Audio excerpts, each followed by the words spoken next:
Welcome to Lost in the Supermarket. I'm your host, Phil Lempert. Today's episode, brought to you by the California Strawberries, takes a look at how retail dietitians can successfully pitch produce to all media platforms. The California Strawberry Commission represents more than 300 strawberry farmers, shippers, and processors, all working together to advance strawberry farming for the future of our land and our people.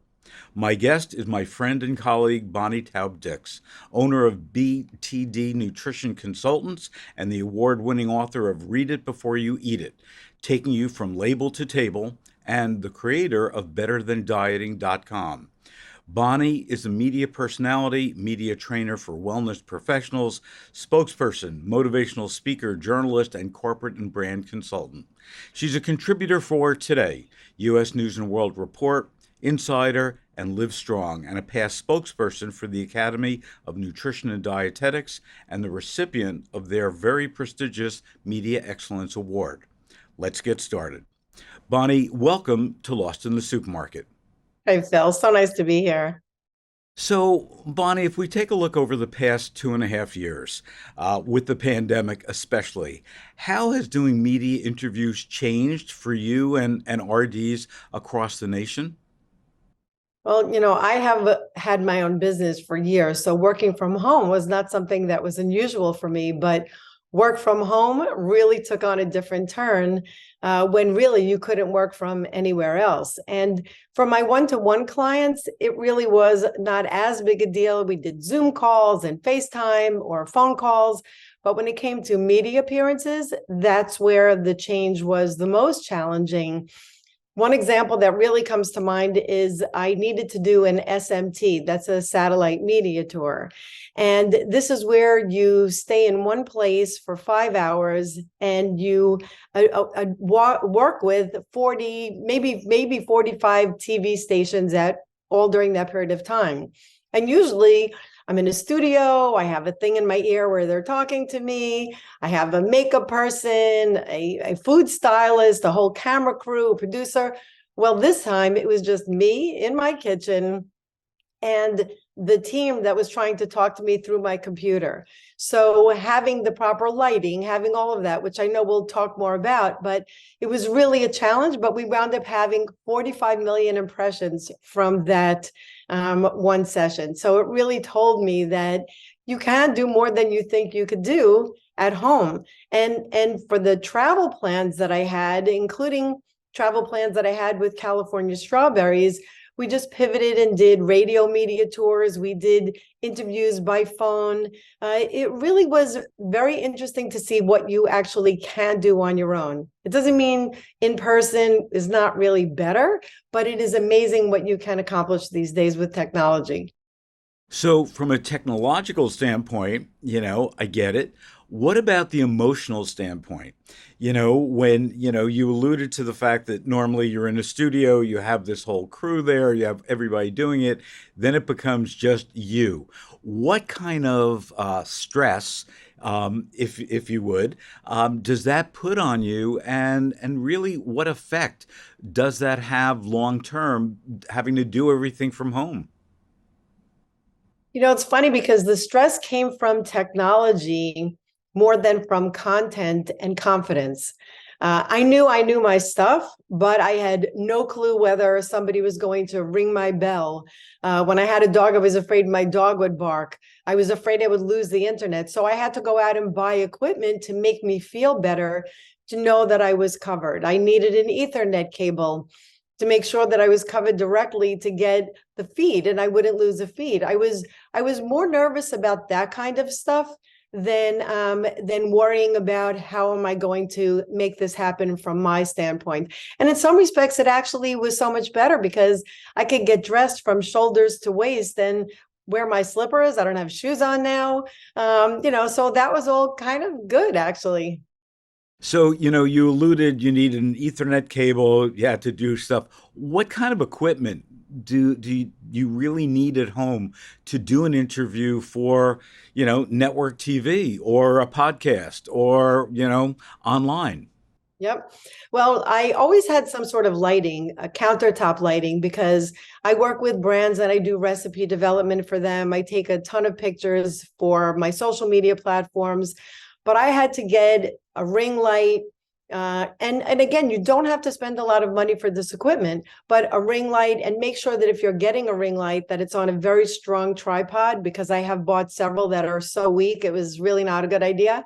So a strong tripod, a light that has a contraption to hold your phone or your iPad so that you could be hands-free. And this actually really comes in handy when you're in the supermarket, because you could set up your phone on the tripod with a ring light if you have a feed, obviously for power, and then you could reach for things on shelves. You could do food demos. So for that, it really is very helpful. For podcasts, I got a Yeti mic. I have a lavalier mic that I could wear so that if I wanted to walk around a little bit, I could walk around and still have good sound. But you know what really wound up working best was my computer and maybe a pair of earbuds. Although if I was doing a TV segment, I don't really like the way that headphones look. So just like this, all that I have now is my Mac computer and us. So it really doesn't have to be anything fancy to really make a segment work.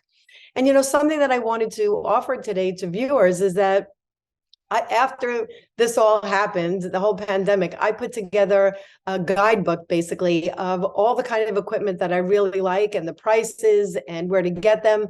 And I'd like to offer it to viewers that are here today. I use it as a bonus towards my course about working with media, but I will give it to anybody that just goes to Instagram. You could follow me at BTD Media and just put a note in the comments that says RDBA, or send me a direct message that says RDBA, and I'll be happy to send you my guidebook. That's great. That's a great offer. Thank you for doing that. Let's talk about pitching the media itself. We've got obviously local media, we've got national media. Are TV interviews harder to get now than they were pre-pandemic? And how can you leverage that local media to really push to that next level, to get on the Today Show or Good Morning America or any of the other national programs? TV is much harder to get now than ever. You know, when I was first doing media, I know this will date me, but there was only traditional media. There was TV, radio, magazines, and newspapers. There was no internet. So I was trained to do TV and to do those kinds of interviews. And media today, the same as then, is looking for people that they could connect with. The problem is money. A lot of the stations want to be paid for the segments that you're doing, unless it is a public service type of segment. And for that, I think that dietitians should not underestimate the power of local media. And local media for TV obviously would be wonderful to bring people to your store, but TV is not the do all and end all of media. If you were able to get a column in a local newspaper, or a story, connect with a local reporter and get a story in a local newspaper, this could really drive traffic to your store. But you have to make these things happen when you pitch. So I'll use strawberries as an example. Strawberry season goes from the spring until late fall. And it is something that will drive people to the store, because who doesn't love strawberries? So during that season, you could talk about strawberry recipes. You could talk about smoothies. You could talk about summer barbecues. But once the colder weather comes, strawberries may not be as plentiful in stores, but that's where you could talk about cold and flu season, because strawberries contribute so much vitamin C to the diet in such a delicious way. You could talk about frozen strawberries and what to look for on the package, because you could make smoothies and have them at your fingertips in your freezer. They're easy to store. They may even be less expensive. So we have to make our own stories. You can't wait for someone to come and reach out to you. And I know that in terms of the pandemic, that a lot of supermarkets are not having as many in-store demos. A lot of people are still reluctant to do that kind of thing, but that doesn't mean you can't invite media to come to your store for an event. So let's keep our focus on the media for a moment. What I've noticed in the past probably 2.5 years is a lot of the media are turning to RDs to really help viewers save money, to choose better for you foods. To your point, strawberries with vitamin C, building up your immunity. But what I've also noticed in watching a lot of these, the media is in control. The media is trying to move the RD to a different story. So, what are your tips to help RDs keep the media focused, on track to cover the issues that are really important instead of just focusing on some of those headlines about, food inflation, the price of food going up? What do you do to make sure that you're in control of that interview versus turning it over to an anchor? Simply put, I dance. And what does that mean? The most important dance step is the pivot. And here's what I mean by pivot. If you want to know the truth about pivoting, watch political shows because they do it all the time. Here's what a pivot is. I'm not sure about that, but here's what I can tell you. And then you just change the topic. You don't really answer the question, and you get across the magnetic media messages that you want to say. So you need to bridge from the topic that they're trying to get you to speak about, which very often is inflammatory, to push somebody's buttons to a topic that you want to speak about. And this isn't easy, but it's something that works every time. And I remember that when I did some work with USA Today, they wanted me to do videos, and it was videos, how do you make breakfast for $1 a day? Well, it can be done, but then you could talk about other ways that you could create a healthy breakfast. And before you know it, you're on a different topic. So, I get it. It's easy to recognize that that's what you're at, but you're sitting across the desk from a national media celebrity, if you would. That people get a little nervous when you're in that situation. What can they do to practice to be able to pivot before they're sitting down, next to Katie Couric or Brian Gumbel or George Stephanopoulos? How do you prepare for that? So, I've been doing interviews for more than 30 years, and I still get nervous. And I don't know if the nervousness is something that is something I wish I didn't have, or if it actually makes me feel even more on top of my game and excited. But one of the things that I do is I try to research the 5 worst questions that I could possibly be asked, so that this way I have those questions under my belt. And I feel like at least if they ask me those, I'll be taken care of. Even in this interview today, I didn't know if you would go rogue and start asking me questions that, that I had no idea about. But I think that once you're prepared, that's the key, is being prepared. And when I do a media segment, I write down maybe 50 things that I want to say. And then I'll turn that into 25, and then I'll turn that into 12. And I keep doing that until I get to three messages that I have to say no matter what. And, if you're a dietitian representing your supermarket, or you're representing a particular brand, you might even be being paid to make sure that you get those messages across. So you want to be sure of that. And that's where the pivoting comes in. That's where the bridging comes in. You want to keep bringing them back to your message. Don't let it intimidate you just because they're a star. You're the expert. You're the expert. You have the knowledge. And you know what, something else? You wouldn't be there unless they thought that you were capable of answering their questions. Great tip. RDs get a lot of questions thrown at them in real time. To your point, you might have someone like me that throws you a curveball that you're not expecting. How do you stay on top of those latest trends that are relevant to shoppers? When we take a look at our supermarket world and the world of health and wellness and nutrition, it is huge. So, what do you do personally in order to stay on top of all those trends so no matter what the question is, you can answer it? Well, here's what I do. I read a lot of newsletters, news digests. I think RDBA and you do such a fabulous job with your newsletter. I also keep files, detailed files. So if I see a story that I think is an interesting story about something that I like to talk about, or something that I'm really shaky about talking about that I want to learn more about, I keep files on that. And when I do a media interview, I do somewhere between 2 to 4 top tier media interviews a week. So these stories are not new, even though they may be, oh, the new trends of 2023. Just look at them. They're not usually new.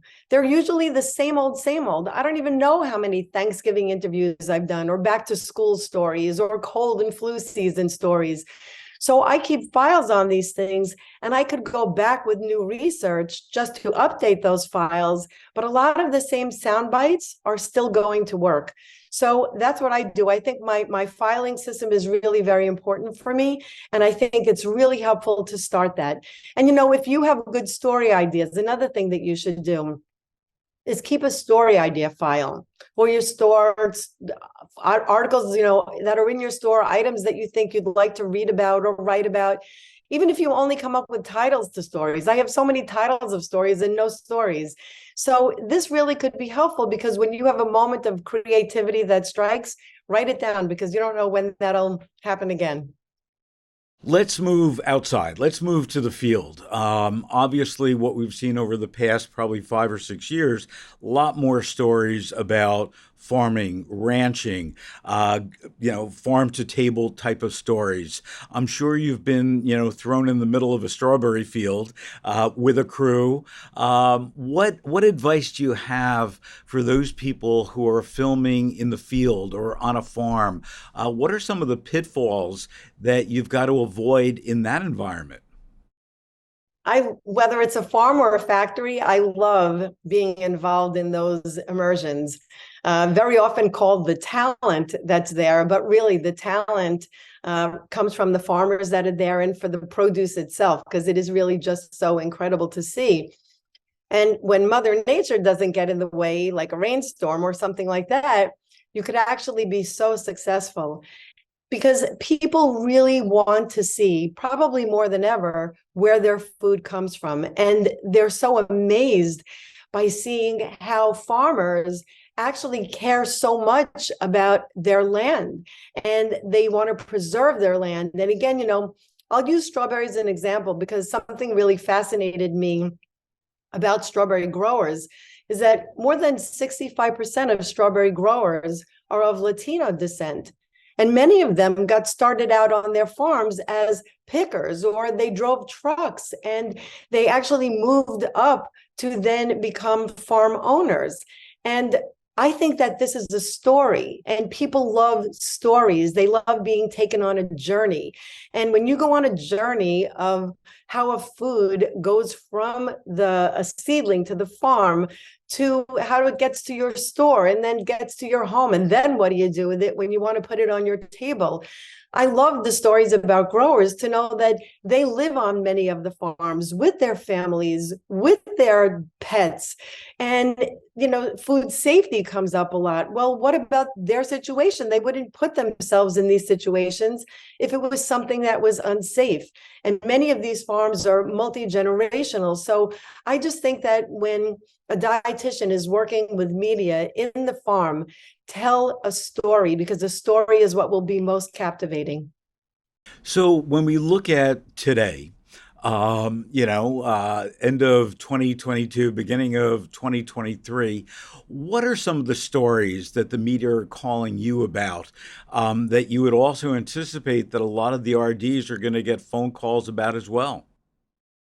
Well, I get a lot of stories about food labels because of my book. And that is anywhere from how to read a label to whether we should read a label or whether it makes sense. And now with this potential new healthy definition by the FDA, I think we're going to be hearing a lot more about food labels and what we should read and what we should believe. But also there are a lot of questions about online shopping. This came up a lot during the pandemic, because a lot of people that never shopped online wanted to shop online because they didn't want to go to stores as often. But that could be confusing. And as it relates to food label, I'm not such a huge fan of online shopping because as it is, people go to stores and don't read labels that often. When they shop online, they look for their favorite brands, they buy it. I mean, how many times are they flipping the package over online to see what's in their food? It's really not that often at all. I think that we'll hear more stories about sustainability and packaging and also fad diets. Fad diets will always be popular. So which diet will be popular this year? I don't know. I could tell you that it's probably some sort of version of something we've heard a million times before. I think that supermarket dietitians need to be on top of these diets because then keto products that are in their store or gluten-free or lactose-free, those are going to be showing up on the shelves that go with the fads. One topic that I think is very interesting and controversial that I have been asked more about lately is weight loss. And weight loss are two words that really have not gone together very well for the past few years because people were not talking about it much. We were talking more about body kindness and about intuitive eating. And I don't think that all of those things are really so far apart from each other, but I have been getting a lot more questions about weight loss now. So I think that's something that we may wind up going back to, but we won't go back to it the same way that we did before. So that will be very interesting to see. So, Bonnie, as always, thank you for your insights. Your tips are invaluable, and thank you for all the work that you do every single day. And most of all, thanks for joining us today on Lost in the Supermarket. Well, thank you so much. It was a pleasure to join you. And if anyone wants any more recipes or information about strawberries, you could just reach out and follow at CA Strawberries online or on social media. And if you do snag an interview to go into the field or to talk about the produce aisle and you need to connect with a strawberry grower, just let us know and we'd be happy to connect you. Thank you.